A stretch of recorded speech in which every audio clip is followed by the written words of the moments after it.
우리 하나님 말씀 살펴보도록 하겠습니다. 하나님 말씀 잠언 6장입니다. Proverbs chapter 6 verse 6 to 11입니다. 잠언 6장 6절에서 11절까지 말씀. 구약 성경 916페이지 있습니다. 구약 성경 916페이지 잠언 6장 6절에서 11절까지 말씀입니다. Proverbs chapter 6 verse 6 to 11입니다. 다 찾으신 줄 알고 한 절씩 교독하도록 하겠습니다. 게으른 자여 개미에게 가서 그가 하는 것을 보고 지혜를 얻으라. 개미는 두령도 없고 감독자도 없고 통치자도 없으되 먹을 것을 여름 동안에 예비하며 추수 때에 양식을 모으느니라. 게으른 자여 내가 어느 때까지 누워 있겠느냐 내가 어느 때에 잠이 깨어 일어나겠느냐. 좀 더 자자, 좀 더 졸자, 손을 모으고 좀 더 누워 있자 하면 내 빈궁이 강도같이 오며 내 곰핍이 군사같이 이르리라. 아멘. 제가 아프리카 케냐를 다녀오면서 선교에 대한 많은 생각들을 하게 되었습니다. 이번에 이원철 선교사님이 돌아가셨죠. 돌아가시면서 저도 뭐 할래 어떡하나라는 고민을 했는데 감사했던 거는 이제 아들인 이인 선교사가 제 아버지를 이어서 모얄레로 들어가서 사역을 하게 되었습니다. 아프리카 사람들이 다 그런 건 아니지만 제가 보면 좀 속상했던 게 물이 없잖아요. 거기는 보면 그러니까 저희가 이제 헌금해서 우물도 파기도 하고 이렇게 하는데요. 물이 없다 보니 사막에 낙타를 키우는 사람들은 정말 물이 없으면 낙타 목을 이렇게 조금 베어서 피를 먹기도 하더라고요. 병 걸려 죽을 것 같아요 보면. 제일 심각한 문제는 결혼을 하면 남자들이 한량이 됩니다. 일을 안 해요. 그동안 염소 키우고 열심히 일했다 이겁니다. 고생하며 살았다 이겁니다. 그 여자들이 나가서 일하고 남자들은 놀아요. 결국 어떻게 될까요? 다 같이 어려워집니다. 10대 초반의 여자아이들이 굉장히 나이 많은 60대 할아버지 같은 사람들에게 팔려갑니다. 그리고 남자들은 놀아요. 결국 같이 망합니다. 다 같이 어려워집니다. 같이 죽더라고요. 제가 이걸 보면서 한량같이 돌고 있는 남자들을 제가 보면서 게으름은 나만 망하게 하고 죽이는 게 아니라 가족 모두를 죽게 하는구나. 온 나라를 망하게 하고 죽게 하는구나 라는 생각을 해보게 되었습니다. 여러분 오늘 본문 말씀은 이제 읽어보시면 너무 쉽게 우리가 이해하시겠지만 게으름에 대한 이야기입니다. 오늘 본문 6절부터 11절 말씀에 의하면 게으른 자여 개미에게 가서 그가 하는 것을 보고 지혜를 배우라.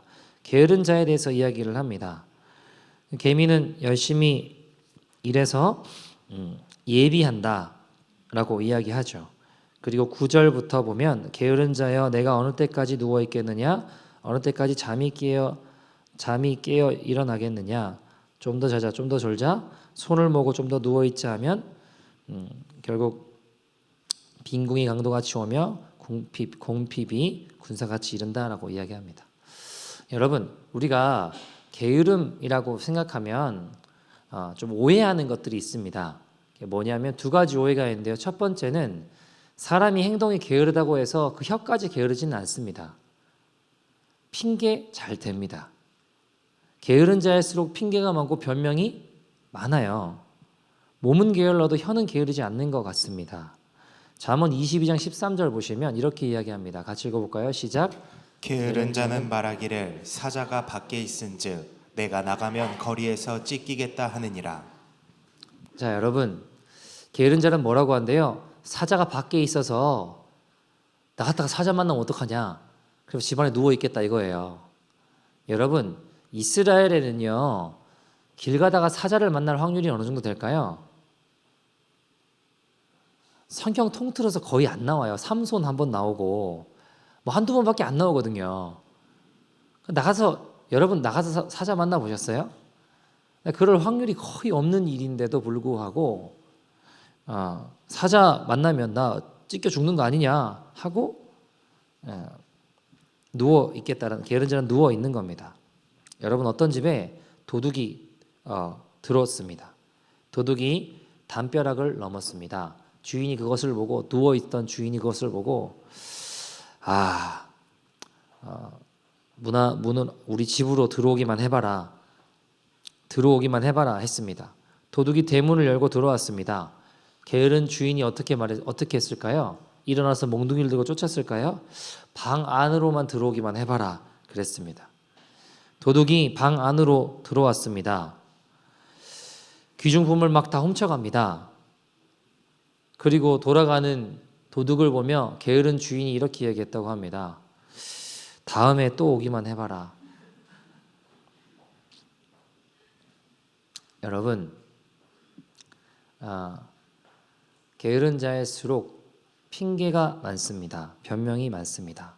두 번째, 게으름에 대한 오해는 게으른 사람이 모든 영역에 식어져 있는 것이 아닙니다. 아무것도 하지 않는 게 아니고요. 어떤 영역에는 되게 뜨거워요. 아무리 게으른 사람도 자기가 좋아하는 일에는 열심을 냅니다. 근데 문제는 그것만 열심을 내는 거죠. 여러분, 사람은요, 아무리 피곤하고 아무리 힘들어도 자기 좋아하는 건 할까요, 안 할까요? 해요. 반드시 합니다. 여러분, 예를 들어 볼게요. 어떤 사람이 컴퓨터 게임을 좋아해서 막 하루 종일 게임, 아니면 뭐 넷플릭스를 하루 종일 막 좋아해가지고 영화를 보고 있다고 칩시다. 근데 어느 날 갑자기 컴퓨터가 고장이 났습니다. 또는 인터넷이 안 된다고 칩시다. 그러면 게으른 사람이 아이고 컴퓨터 안 되네, 인터넷 안 되네 하고 가만히 있을까요? 여러분, 가만히 있지 않아요. 전화하고 막 기사 부르고 안 되면 심지어 컴퓨터를 들고 수리점으로 뛰어갑니다. 자, 여러분, 갑자기 컴퓨터가 고장나서 그 사람이 각성해가지고 부지런해지고 게으름이 사라진 걸까요? 여러분, 컴퓨터를 고치는 그 순간에도 그 사람은 게으른 사람이에요. 왜요? 자기 좋아하는 것만 열심을 내고 있기 때문입니다. 다른 모든 영역에 여전히 그는 게으른 사람입니다. 여러분, 자기 좋아하는 것을 위해서만 잠시 바쁘게 움직인 것뿐이에요. 그는 여전히 게으른 사람이죠. 게으름에 빠진 사람들의 특징이 있습니다. 첫째, 한탕주의에 빠져 있습니다. 한탕주의가 뭘까요? 뭔가를 한 방에 이루려고 합니다. 여러분, 마치 어떤 거랑 비슷하냐면 로또 있죠, 로또. 로또에 당첨될 확률이 얼마나 될까요? 제가 찾아보니까 800만 분의 1이래요. 별로 실감이 안 나시죠? 어느 정도냐면 1년에 벼락을 2번 맞을 확률이래요. 여러분 뭐 자주 벼락 맞으시는가 봐요. 별로 놀라시지도 않는데 1년에 벼락을 2번 맞을 확률이고 1년에 교통사고를 5번 정도 이렇게 이어서 일어날 확률이라고 합니다. 근데 그 일어나기 힘든 일이 자기에게 반드시 일어날 거라고 믿는 거예요. 로또 하는 사람들은 어때요? 그게 반드시 나한테 일어날 거라고 믿잖아요. 여러분, 이 어리석은 꿈에 함몰되어 있죠. 근데 여러분, 사실은 그게 하면서도 이게 내가 될 거라고 하지만 안 될 거라고도 생각을 해요. 근데 날마다 성실하게 살아가는 것이 싫은 겁니다. 노력하면서 하는 것이 지쳐 있는 겁니다. 그리고 로또를 통해 모든 것이 한 방에 해결되기를 원하는 거죠. 이 한탕주의. 은혜의 세계도 마찬가지라는 겁니다. 나의 죄를 죽이며 자기를 부인하며 거룩한 싸움을 싸우며 사는 일은 매일매일 되어야 되는 것입니다. 작은 죄악과의 습관부터 싸우는 것이죠. 그러나 많은 그리스도인들이 그렇게 하루하루를 애쓰며 거룩한 싸움을 싸우며 살아가는 것을 싫어하고요. 어느 날 그냥 갑자기 한 방에 커다란 은혜가 나한테 떨어져서 모든 것이 변화되고 그냥 모든 것이 새로워지기를 원한다는 겁니다. 다르게 표현해 본다면 은혜 한탕주의라고 할 수 있겠죠. 이 은혜 한탕주의에 빠져 사는 사람들의 이면에는 뭐가 있을까요? 게으름이 있습니다. 대가를 지불하고 싶지 않은 겁니다. 여러분, 사람이 하다못해 다이어트를 한다고 해도 어떻게 해야 돼요? 매일매일 식단 조절하고 운동해야 되잖아요. 그죠? 근데 그 대가는 지불하고 싶지 않고 그냥 난 먹고 싶은 거 다 먹고 운동 안 해도 저절로 살이 그냥 훅 하고 한 방에 다 빠져버리길 원하는 거랑 똑같은 거예요. 그 이면에는 희생과 고통 없이 한 번에 원하는 것을 이루어지고자 하는 악한 게으름을 지녔다는 겁니다. 두 번째, 게으름에 빠져 있는 사람들의 특징은 늘 탓만 합니다. 탓. 이거 왜 안 했냐, 안 됐냐 물으면 남 탓하고 하나님 탓하고 상황과 환경만 탓합니다. 게으름에 빠진 사람 치고 여러분 책임감 있는 사람 없어요. 책임지는 사람 없습니다. 성숙하고 건강한 생각을 하지 않습니다. 영적인 생활은 더더욱이나 멀어지게 됩니다. 여러분, 우리가 절대로 시간이 없어서 신앙생활 하지 못하는 게 아니에요. 기도하려고 하면 갑자기 피곤해지지 않아요? 하나님 말씀 읽고 묵상하려고 하면 갑자기 급한 일들이 막 생각이 나잖아요. 아닌가요? 여러분, 시간이 없고 피곤해서가 아니라 그게 바로 영적인 게으름입니다. 실은 마음이 없는 거예요. 여러분, 제가 대학생 때 방학 때 그때 그게 나온 건 아닌 것 같은데 그 전에 나온 거긴 한 것 같은데 그 미국 드라마 중에 프리즌 브레이크라는 게 있거든요. 제가 그거 보니까 너무 재밌어가지고 빠졌어요. 낮에 일하고 피곤한 몸을 이끌고 집에 들어왔는데 자도 모자랄 밤에 밤새 제가 그걸 보고 있더라고요. 사람은 아무리 피곤해도 자기 좋아하는 일 해요, 안 해요? 한다니까요. 여러분, 이런 사람에게 10시간 프리타임을 준다고 해도 1시간도 기도하지 않아요. 아무리 시간을 많이 줘도 1시간도 성경 읽고 묵상하지 않습니다. 왜 그럴까요? 이미 사단에 의해 영적인 게으름에 사로잡혀 있기 때문입니다. 여러분, 사단은 우리를 이렇게 영적인 게으름에 빠지게 해서 영적인 생활을 서서히 마비시켜 간다라는 겁니다. 여러분, 이 게으름의 궁극적인 원인이 뭔지 아십니까? 바로 잘못된 자기사랑입니다. 자기사랑. 주님께서 마지막 때의 특징이 바로 이것이라고 말씀하셨거든요. 디모데후서 3장에 보시면 1절부터 5절 말씀 보시면 1절에 이렇게 이야기해요. 너는 이것을 알라. 말세에 고통하는 때가 이르러. 그러니까 마지막 때가 되면 고통하는 때가 이르를 건데 이때의 특징은 이런 것이 있을 거야 라고 2절부터 소개하고 계십니다. 한 절씩 읽어볼까요? 사람들이 자기를 사랑하며 돈을 사랑하며 자랑하며 교만하며 비방하며 부모를 거역하며 감사하지 아니하며 거룩하지 아니하며 무정하며 원통함을 풀지 아니하며 모함하며 절제하지 못하며 사나우며 선한 것을 좋아하지 아니하며 배신하며 조급하며 자만하며 쾌락을 사랑하기를 하나님 사랑하는 것보다 더하며 경건의 모양은 있으나 경건의 능력은 부인하니 이 같은 자들에게서 네가 돌아서라. 자, 여러분, 마지막 때에 주님이 어떤 일이 일어날 거라고 하시나요? 고통하는 때가 올 텐데 이 시대의 특징이 뭐라고 하시나요? 돈을 사랑한대요. 자랑한대요. 교만하대요. 거룩하지 않대요. 무정하대요. 원통함을 풀지 않는데요. 용서하지 않는데요. 쾌락 사랑하는 걸 하나님 사랑하는 것보다 더한대요. 근데 여러분, 이 모든 것을 한마디로 정리하는 것이 2절에 처음에 이야기하는 거예요. 시작하는데 나오는 거예요. 뭔가요? 2절에 뭐라고 이야기합니까? 바로 자기를 사랑하는 것에 다 속해 있는 겁니다. 게으른 사람은 본질적으로 잘못된 이 자기 사랑에 빠진 사람들입니다. 여러분, 희생, 헌신 이런 거 없습니다. 여러분, 오로지 내 욕심을 위해서 움직입니다. 내가 제일 중요합니다. 이 욕심에 사로잡힌 잘못된 자기 사랑이 바로 게으름의 원인이라는 겁니다. 여러분, 게으름이 반복되면 우리 삶에 하나님에 대한 소망과 기대는 사라지고 그저 잘못된 일이 있으면 남 탓만 하고 하나님 탓하고 하나님의 영광과는 점점 멀어지게 됩니다. 지독한 자기 사랑에 의해서 하나님 나한테 왜 이러시나 하며 상황과 환경만 탓하게 된다는 겁니다. 회피하고 싶은 겁니다. 직면하고 싶지 않은 겁니다. 그저 시간을 때우며 직면해야 될 일들은 잠시 잊고 싶은 겁니다. 여러분, 이 빗나간 자기 사랑을 통해서 돌아오는 유익은 없어요. 나에게도, 주변 사람들에게도, 그 누구에게도 유익은 없습니다. 다 망합니다. 여러분 가족 중에 누가 게으른 사람이 있다고 칩시다. 남편이 게을러요. 온 가족이 힘듭니다. 아내도 마찬가지겠죠. 자녀가 게으르면 어떻게 될까요? 부모와 자녀 간의 갈등이 그치지 않습니다. 여러분, 나아가 이 영적인 게으름은 영혼의 심각한 질병들을 가져와 급기야 어디서부터 손대야 할지 모르는 만신창이 상태로 만들어 버립니다. 그래서 여러분, 우리는 늘 내 자신이 영적 상태가 어떤가 경각심을 가지고 우리를 돌아봐야 될 줄 믿습니다.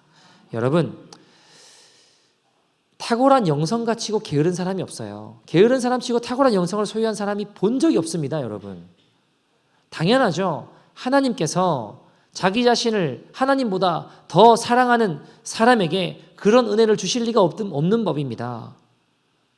여러분, 이 빗나간 자기 사랑은 대부분 정욕을 따라 사는 삶으로 귀결됩니다. 결국 어떻게 될까요? 내 안에 은혜는 약화되고 죄성은 힘을 얻게 되는 거예요. 뭐라고요? 게으름이요. 잘못된 자기 사랑이요. 여러분, 그 한국의 축구 선수였던 사람 중에 박지성이라는 사람이 있습니다. 되게 유명한 사람이에요. 근데 이 사람의 특징이 평발이에요. 평발이면 운동하기 힘들거든요. 근데 어떻게 90분 그렇게 내도록 종횡무진하면서 결국 이 사람이 열심히 노력해가지고 별명이 산소 탱크였어요. 그 맨체스터 유나이티드라고 영국에 되게 유명한 축구 구단이 있는데 거기에 들어갈 만큼 되게 들어가서 열심히 활동할 만큼 한국의 되게 유명한 축구 선수 중에 한 사람이 되었습니다. 근데 이 사람이 쓴 책 제목이 있는데요, 되게 인상 깊었습니다. 제목이 뭐냐? 더 큰 나를 위해 나를 버린다. 더 큰 나를 위해 나를 어떻게 한다고요? 더 큰 나를 위해 나를 버리다라는 제목을 가진 책이었습니다. 되게 인상적인 책 제목이었는데 그 이야기는 나를 버린다라는 건 끊임없이 변화에 대한 갈망이었다고 합니다.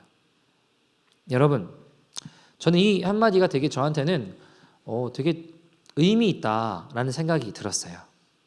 나를 버린다, 더 큰 나를 위해서 나를 버린다, 이 말은 저한테 어떤 울림으로 다가왔냐면 내 안에 변화되지 않고 그저 머물러 있으려고 하는 게으른 내 자아를 버리고 나아가는 겁니다.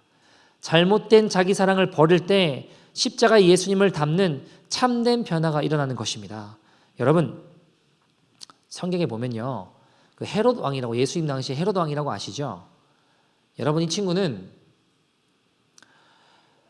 내 왕권, 내 소유, 그러니까 이 자기애에 빠져서, 자기 집착에 빠져서 결국 비참하게 죽은 인생이에요.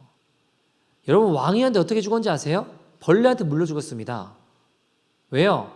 자기 애에 빠져서, 자기 집착에 벗어나지 못해서요. 자기를 못 버리니까. 그에 비해 여러분, 당시에 침례 요한, 세례 요한은요,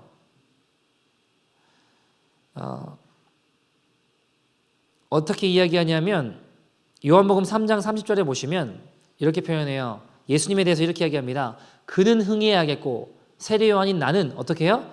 쇠하여야 하리라. 이게 세례 요한의 큰 삶의 전제였습니다. 요한은요, 헛된 욕심에 집착하지 않았습니다. 자기애에 빠져 나아가지 않았습니다. 여러분, 자기애에 빠져 있다면 예수님 흥하고 나는 쇠하여야 하리라, 이런 말을 어떻게 하냐고요. 내가 흥해야지. 근데 예수님 흥하시고 나는 쇠하여야 됩니다 라고 이야기하는 말이 무슨 말일까요? 헛된 자기애와 집착에 빠져 있는 사람이 아니었다는 겁니다. 여러분, 세례 요한의 인생이 이렇게 흔들림 없이 중심을 가질 수 있었던 건 그의 삶의 중심축이 이런 고백이 있었기 때문입니다. 여러분, 여러분에겐 어떤 삶의 축이 있으십니까? 헤롯 왕은 자기 집착과 자기에 빠져 파멸로 길을 갈 수밖에 없었던 건 이 침례 요한 같은 삶의 축이 없었기 때문입니다. 여러분, 그리스도인의 중심축은 십자가입니다. 예수님 따르는 제자들에게 주어진 십자가입니다. 여러분, 이 신약 성경에 보면요, 재밌는 게 우리를 그리스도인이라고 부르잖아요. 그리스도인이라는 표현은 딱 3번밖에 안 나와요. 의외죠. 우리가 그리스도인을 부르니까 되게 많이 나올 것 같지만 그리스도인이라는 표현은 3번밖에 나오지 않아요. 또 신자들이라는 표현은 심지어 한두 번밖에 나오지 않습니다. 그에 비해 제자라는 표현은 무려 269번이 나옵니다. 예수님이 이렇게 말씀하셨죠. 마태복음 16장 24절에 보시면 이에 예수께서 제자들에게 이르시되 누구든지 나를 따라오려거든. 예수님 믿는 사람들이 주님 따라가는 자들 아닙니까? 자기를 부인하고 우리의 중심축인 자기 십자가를 지고 나를 따를 것이라 하셨습니다. 여러분, 제자는요, 태어나는 것이 아니라 만들어지는 겁니다. 잘못된 자기 사랑을 부인하고 버려야 됩니다. 여러분, 우리가 꼭 자기 사랑을 버려야 된다 이렇게 이야기하면 하나님을 오해해요. 주님을 그저 내 손안에 들려있는 거, 내가 좀 좋아하는 거 빼들어가고 이런 저급한 그런 하나님을 그런 잡신들하고 비교하는 것 같아요. 그렇게 하나님을 오해합니다. 여러분, 그런 잡신과 하나님을 비교하지 마십시오. 하나님은 우주보다 크신 분이십니다. 여러분, 하나님이 내 주머니에 관심이 있고 그런 분 아니에요. 여러분, 주님은요, 주님이 원하시는 게 뭔지 아세요? 주님은 나를 원하세요. 나는 너를 원한다 하시는 분이세요. 좀 더 구체적으로 이야기한다면 우리의 마음을 원하십니다.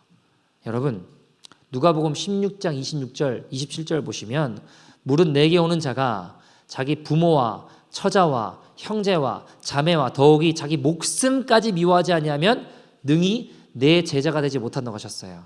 무섭죠? 그죠? 27절에는 누구든지 자기 십자가를 지고 나를 따르지 아니하는 자도 능히 내 제자가 되지 못한다라고 하셨습니다. 여러분, 이단들이 이 말씀을 굉장히 곡해하는데요. 자기 목숨까지도 미워하면 이거를 가지고 그대로 해석해서 집 나와라, 가출해라, 네 아내하고 이혼해라, 돈 다 바쳐라. 너무 가증한 거예요. 여기서 미워하다라는 이 단어를 원어적인 의미로 살펴보면 덜 사랑하라는 말입니다. 남편 막 대하라는 게 아니에요. 부모 함부로 대하라는 말이 아닙니다. 우리의 중심의 문제예요. 여기서 미워하면이라는 것은 주님보다 그것을 사랑하면 안 된다는 거, 덜 사랑해라는 겁니다. 왜 그럴까요? 사람은요, 가만히 내버려 두면 온통 자기 집착, 자기 애, 자기 욕망, 그것이 내 자식, 내 아내, 내 부모 무엇이 됐든지 간에 여기에만 몰두하는 인생이 되기 때문에 그것을 덜 사랑해라 라고 말씀하시는 거예요. 여러분, 이것이 잘못된 자기 사랑을 버리는 겁니다. 그러면 끊임없이 거룩한 삶을 살지 못하게 우리의 발목을 붙다는 자기 사랑의 정체가 뭔지 아십니까? 쉽게 말하면 하나님보다 자기 자신을 더 위한다는 거예요. 다시 말해 게으름은 거룩한 삶의 목표를 우리가 성취함으로 얻는 기쁨과 은혜, 하나님께 영광을 돌리는 보람보다 지금 당장 좀 더 편하게 살고자 하는, 지금 좀 더 당장 내가 즐기고 지금 당장 내가 좀 더 편하고자 하는 나의 육적인 욕구를 붙드는 것입니다. 문제는 여러분, 이 게으름이라고 하는 건 절대 그 자리에 가만히 머물러 있지 않습니다. 게으름은 자라요. 죄는 자랍니다. 여러분, 역사를 보면 왕을 죽이려고 하는 일들을 보면 검을 든 이 자객을 보내서 죽이는 경우들도 있겠지만 그거보다 왕이 먹는 음식에 독을 타가지고 천천히 서서히 죽게 하는 일들이 훨씬 많았습니다. 자, 여러분, 큰 검을 가지고 자객으로 왕을 죽이려고 하는 것을 우리가 죄를 살펴본다고 하면 살인, 간음, 거짓말, 배교 같은 거라고 한다면 우리를 서서히 죽게 만드는 독이라고 하는 게 바로 게으름입니다. 결국 나를 못 보게 만들고 이게 무서운 건데, 여러분, 게으름은 우리의 성도의 내면에 형성돼 있는 은혜의 질서들을 결국 파괴시킵니다. 그래서 인간으로 하여금, 성도로 하여금 의무를 저버릴 정도로 만족하지 않고 계속 욕구를 쫓게 만들어서 결국 이 게으름의 궁극적인 목표는 성도를 정욕에 사로잡히게 하는 것입니다. 육신의 정욕을 따라 살게 만드는 거예요. 그래서 죽이는 겁니다. 거룩한 삶과는 점점 멀어지게 만드는 거예요. 근데 여러분 보세요. 사람은요, 가르쳐주지 않아도 게을러져요. 본능이에요, 본능. 배워서 게을러지나요? 그러지 않아요. 가만히 두면 게을러져요. 그죠? 여러분, 자기 사랑이라고 하는 것도 가르쳐주지 않아도 저절로 한다고요. 죄인된 본성이에요, 여러분. 여러분 생각해 보세요. 누가 안 가르쳐줘도요, 다른 사람 사랑하고 헌신하기보다 누구나 내 이익에 매우 민감합니다. 누구나 자기 자신을 사랑한다고요. 안 가르쳐줘도요. 그러나 사람은 여러분 기억하세요. 스스로의 힘만으로 결코 온전한 사랑을 이룰 수 없습니다. 왜냐하면 우리 자신에게 온전히 사랑할 힘과 능력이 없어요. 우리는 오직 우리를 지으신 하나님의 사랑 안에 거할 때 온전한 사랑을 경험할 수 있는 것입니다. 그 사랑이 우리 안에 있을 때 요한일서는 뭐라고 이야기하죠? 두려움을 내어 쫓는다고 했습니다. 우리 안에 악한 영의 역사들은 주의 사랑에 온전히 붙잡히게 될 때에 죄를 이기고 거룩한 삶을 살아가게 될 줄 믿습니다. 여러분, 이원철 선교사님이 생전에 그런 이야기를 하셨어요. 사람들이 이렇게 물어봤거든요. 선교사님이 너무 무슬림 지역에 또 목에 현상금 노천물 붙어 있죠. 막 강도들 출몰하는 지역이죠. 그 위험한 지역에 사시니까 복음 전하고 어떻게 그렇게 사시냐? 무섭지 않으시냐? 두렵지 않으시냐라고 물어봤어요. 근데 이분이 건강이 굉장히 쇠할 텐데 힘든 목소리로 뭐라고 하시냐면 가만히 계시다가 저는 두렵지 않습니다. 저는 무섭지 않습니다. 그리고 이렇게 얘기하셨어요. 하나님이 나를 사랑하셔서 그 아들을 보내주신 것이 사실이라면 저는 두렵지 않습니다. 저는 무섭지 않습니다. 하나님의 사랑에 붙잡힌 바 되면 죽음도 두렵지 않은 거예요. 죽음도 무섭지 않은 겁니다. 죄를 이기는 힘은 주의 사랑으로부터 오는 것입니다.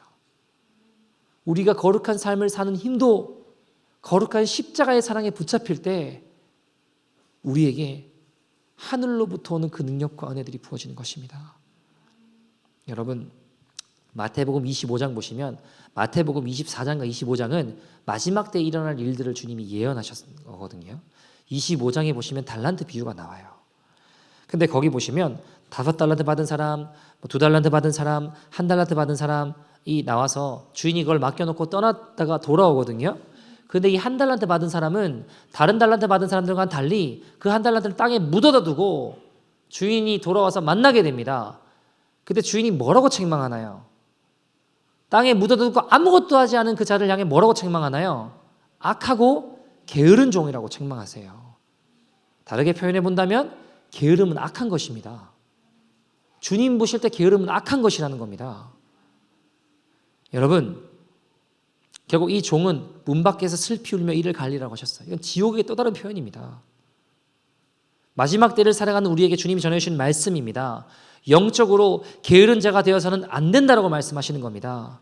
여러분, 뭐 대단한 일, 특별한 일 하라는 거 아닙니다. 우리의 삶의 자리에서, 삶의 반경에서 뭐라도 하십시오. 가만히 있지 마십시오. 우리의 삶의 반경에 내게 허락하신 주님의 일들이 있습니다. 섬기고 돌보시고 헌신하십시오. 가만히 땅에 묻어놓고 탱자탱자 놀며 주님을 만나지 마십시오. 주님 앞에 서지 마십시오. 게으름에 대한 주님의 진단은 악한 것이라는 겁니다. 악한 종들이 되지 마십시오. 영적 게으름에서 벗어나 주의 나라를 위해 나를 드리십시오. 여러분, C.S. 루이스라는 사람이 있어요. 돌아가셨는데 이분이 쓰신 책 중에 스크루테이프의 편지라는 책이 있습니다. 어떤 책이냐면 이 사단 마귀들이 자신의 전략들에 대한 자신의 전략을 나누는 이야기예요.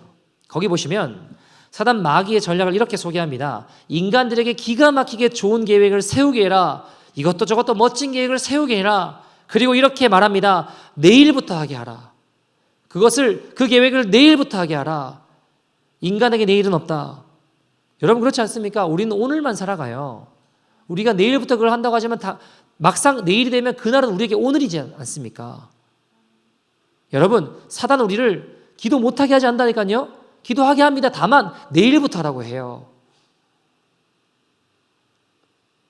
계속 내일로 미루게 합니다. 결국 게으름의 노예가 되게 만드는 거예요. 그럼 점점 위축되고 포기하고 악하고 게으른 종이 되는 겁니다. 여러분 가만히 있지 말고 여러분 믿음으로 선한 싸움을 싸우십시오. 여러분 우리의 신앙생활이라고 하는 건 강문을 거슬러 올라가는 연어떼와 같습니다. 연어와 같아요. 가만히 있으면 떠내려가죠. 여러분 떠내려가는 물고기는 죽은 물고기예요. 왜 떠내려갈까요? 죽었기 때문에 떠내려가는 거예요. 살아있는 물고기는 강물을 거슬러 올라갑니다. 주님 우리에게 무슨 말씀하고 싶으신 걸까요? 영적으로 죽은 자들이 되지 말라는 거예요. 가만히 있어 죽은 자들이 되는 것이 아니라 영적으로 산 자들이 되라는 것입니다. 여러분 주의 나라를 위해 나의 삶을 드리십시오. 대단한 일이 아니라 나의 삶의 반경에 작은 헌신과 나눔과 섬김을 통해 하나님의 나라를 이루어 가십시오. 한 이야기 드리고 말씀을 좀 마치죠. 여러분 저희가 새순교회로 성도님들을 파송하고 있습니다. 순별로 이렇게 가고 있는데요. 제가 그 교회 목사님 만나서 이번 주 수요일인가 제가 이렇게 식사를 하고 대화를 나눴는데 송하선 목사님이 전에 새순교회 오시기 전에도 부교육자 생활을 많이 하셨대요. 한국에서도 하시고 여기 캐나다 오셔서도 부교육자로 처음에 왔는데 되게 힘들었던 게 있는데 그게 뭐냐면 담임 목사님이 신방도 못하게 하고 성도들도 만나지 못하게 하고 전화 신방만 하게 하셨대요. 또 성도들한테 뭐라도 받는 게 있으면 다 보고하라고 하셨대요. 목회자로서 점점 회의가 들고 내가 뭐 하고 있는 거지? 라는 생각이 많이 드셨다라고 합니다. 그러니까 저도 이해가 안 돼서 아니 왜 신방을 못하게 해요? 왜 성도를 못 만나게 합니까? 하니까 이분 이제 부교육자가 성도들이랑 친해져서 나중에 교인들 데리고 나가서 교회 개척하는 일들이 많이 일어나서 못하게 막으시는 거라는 거예요. 그러니까 제가 그 말 듣고 더 이해가 안 되는 거예요. 더. 여러분 예를 들어서 오수생 목사님이 성도를 데리고 나가서 개척하겠다 그러면 화를 낼 게 아니고 축복해 줘야 되는 거 아니에요? 부교육자로 열심히 사역하고 배우고 이제 본인 목회하겠다고 하면 좋은 일 아니에요? 도와주고 축복해 줘야죠. 제가 막 들으면서 더 이해가 안 돼가지고 더 이해가 안 된다. 그러니까 그런 일들이 많이 일어났다라는 겁니다. 그러니까 이분도 순수하게 그냥 사역하고 싶으셔서 저기 서드벨인가요? 거기 목회자가 없다고 해서 거기 가셨대요.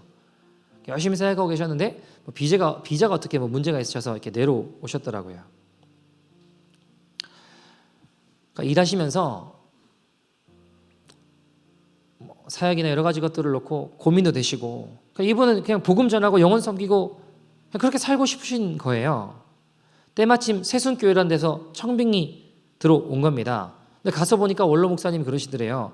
개척한다 생각하고 하면 된다고. 와서 보니까 교인이 없더래요. 코로나 이전에는 한 20-40명 있었는데 코로나 겪으면서 이제 사람이 없게 된 거죠. 근데 이제 문제라기보다 원로 목사님하고 나랑 이제 예배를 드리는데 두 가정 예배 드리는데 원로 목사님 앞에 앉혀놓고 회개하라, 전도하라, 순종해라. 이게 상당히 부담스러우신 거죠.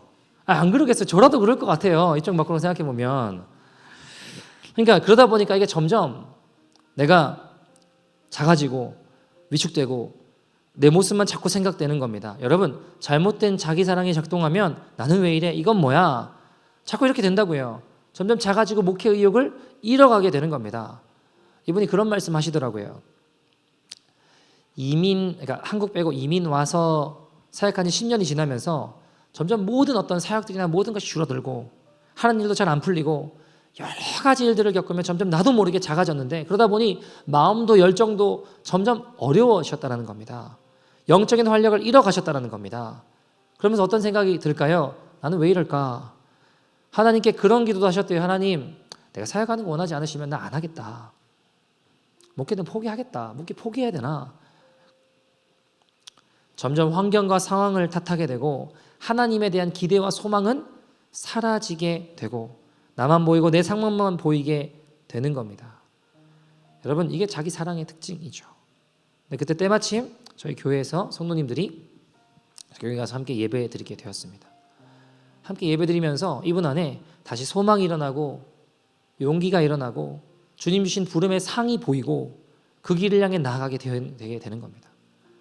제가 이분 이야기를 들으면서 한 목회자가 회복되고 다시 주의 영광을 위해 일어나는 모습을 보니까 제가 그렇게 기쁘고 행복하고 좋더라고요. 여러분, 저희가 그 교회에 이제 교인들이 성도님들이 가서 그 교회를 성도님들을 보내면서 가서 예배드리는 분들도 은혜 받으시고 목사님들도 성도님들과 함께 예배드리며 그 섬김과 나눔과 헌신을 보며 또 은혜 받으시고 하나님의 교회가 회복되고 살아나는 것을 보게 됩니다. 여러분, 재밌는 건 이분이 이런 이야기를 하시더라고요. 파송돼서 간 성도님들 거기서 예배드리고 끝나고 나면 저희가 순모임 하잖아요. 저희도 거기서 똑같이 가서 순모임을 이렇게 하는데 저희는 사실 순모임 하면서 죄 고백하거나 죄와 싸우는 이야기들이 익숙하잖아요. 계속 뭐 설교 때도 맨날 죄랑 싸운 이야기하고 뭐 회개 이야기하고 거룩을 향한 몸부림 뭐 이런 이야기 맨날 나누니까 우리는 게 익숙하고 당연한데 이분이 뭐라고 얘기하시냐면 대부분 많은 교회들은 그렇지 않다라는 거예요. 그래서 제가 의아해서 뭐 교회들 다 그런 거 아니냐라고 하니까 아니라고. 죄랑 싸우고 거룩한 몸부림 그런 거 없다고 잘. 그래서 제가 뭐 잘 모르니까 그러냐고. 근데 이 목사님도 저희 교회 성도님들을 보면서 다시 영혼이 깨어나고 살아나신다고 하시더라고요. 그러니까 제가 저도 뭐라고 말씀드렸냐면 저도 우리 성도님들을 보면서 제가 많이 깨닫고 깨지고 정신 차리고 배우라고 주님이 귀한 성도님들을 많이 보내주신 것 같다고 저도 매주 성도님들을 보면서 많이 배우고 있다고 함께 이야기를 나누게 되었습니다. 사랑하는 여러분, 회개는 생명입니다. 우리를 돌이키고 죄와 피 흘리기까지 싸우며 성령님의 도우심을 구하는 것은 우리 안에 성령님이 계시다는 증거예요. 무슨 기적을 맛보고 하나님의 음성을 듣고 환상을 보고 이게 아니에요. 이게 하나님 만나는 게 아니고요. 오히려 제가 보니까 이런 분들이 오히려 여러분 교회에서 문제 일으키는 분들은 뭘 자꾸 봤다 그러고 들었다 하는 분들이 문제를 일으켜요. 제가 보니까 여러분 이런 거 하나도 없어도 내 안에 계신 성령님의 말씀에 주님의 말씀에 귀를 기울여 하나님 말씀이 내 마음을 비추고 내 삶을 비춰서 죄에서 돌이키게 한다면 그래서 주님 의지해서 믿음의 길 걷게 한다면 그게 주님 만난 증거입니다. 그 믿음이 오늘 우리를 좁은 길로 십자가 길로 걷게 하는 것입니다. 하나님의 말씀이 내 마음을 치면 나를 부인하게 됩니다. 십자가를 바라보게 됩니다. 잘못된 자기 사랑에서 벗어나게 됩니다. 그것이 영적인 육적인 게으름에서 벗어나는 길입니다. 우리 영혼이 살아나는 길입니다. 사랑하는 여러분, 혹시 오늘 우리 안에 영적인 게으름과 이 지독한 자기 사랑으로 점점 하나님에 대한 소망과 기대를 잃어가는 분 이 가운데 계시지 않으십니까? 여러분, 저도 제가 고등학교 때 주님 만나고 지금까지 20몇 년 동안 잘 걸어오기만 했을까요? 제가 진짜 하나님 앞에 쓰임받을 행동만 하고 살아왔을까요? 아니에요. 온갖 실수도 하고 별짓 다 했습니다. 여기까지인가 하는 치명적인 순간들도 많았습니다. 그러나 분명한 것은 저를 부르신 하나님이 저를 포기하지 않았습니다. 여러분, 저 또한 비틀거리고 넘어지고 그렇게 걸어가도 분명한 결론은 제 마음에 주님 따르고 싶더라고요. 여러분, 지금 영적인 게으름과 이 지긋지긋한 자기 사랑으로 하나님에 대한 기대와 소망을 잃고 낙심하셨을 수도 있고 연약함 가운데 무너져 있을 수도 있고 그렇지만 여러분, 주님 사랑하시죠? 주님 따르길 원하시죠? 저도요, 여러분, 꼴찌로 가도 좋으니까 주님 따르고 싶었습니다. 주연이 아니라 단역이라도 좋으니까 주님의 역사 속에 있고 싶었습니다. 놀라운 점은 여러분, 주님께서 제 인생 가운데 승률을 계산하지 않으시더라고요. 몇 번 넘어졌나 카운트하지 않으시더라고요. 피투성이 같은 저에게 야, 쟤 왜 저러냐? 뭐냐 쟤? 한 번이라도 무안주지 않으셨습니다. 항상 저를 믿어주셨고 날마다 제게 새 힘을 주셔서 일으켜 주셨습니다. 사랑하는 여러분, 오늘 그 주님께서 쓰러진 우리를 일으키길 원하십니다. 영적인 게으름에서 벗어나지 못하며 있는 우리의 결박을 끊어주길 원하십니다. 더 큰 나를 위해 나를 버리십시오. 우리가 시간 같이 한번 기도할 텐데, 주여, 지독한 게으름, 잘못된 자기 사랑을 버리고 하나님 주시는 회복과 은혜 안으로 들어가는 십자가의 증인들 되게 하여 주시옵소서. 한 목회자와 교회를 다시 살리시고 일으키시는 주님, 오늘 우리 안에 잘못된 자기 사랑과 영적인 게으름은 떠나게 해주시고 성령님 오늘 새로운 피조물로 나를 변화시켜 주시옵소서. 죄와 피 흘리기까지 싸우며 나가는 성령의 사람 되게 하여 주시옵소서. 나를 살려 주시옵소서. 주님 역사해 주시옵소서. 우리 다 같이 주의 이름 부르며 통성으로 기도하겠습니다. 주여.